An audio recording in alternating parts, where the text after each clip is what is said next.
from dirt poor to filthy rich can happen overnight. But when you're stuck in a stagnating family dry cleaning business like Robert Sage, becoming a multi-millionaire seems a million miles away. It's a very hard lifestyle to work in a cleaner's.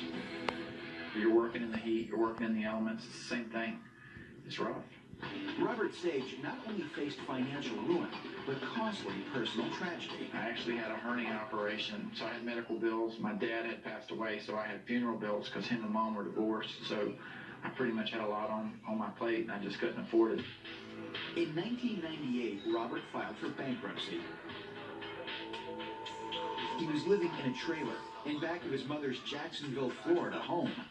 This is a back shot of the trailer. You can see it's not that long. It was really short. This is entire worldly wealth. His precious collection of comic book paraphernalia, It's a little small. crammed into every nook and cranny. Back door. This is a hallway shot where if you walk in, this was the back door, and you walk in, you would have to turn sideways to walk down the hall. 3 years later, just like one of these comic book superheroes, Robert Sage pulls off the impossible. His numbers come up in the Florida Lotto. I won $14.5 million. Right away, Robert settled his personal debts and bailed out his mother's failing dry cleaning business. What he done mostly to help me is to pay off all the bills.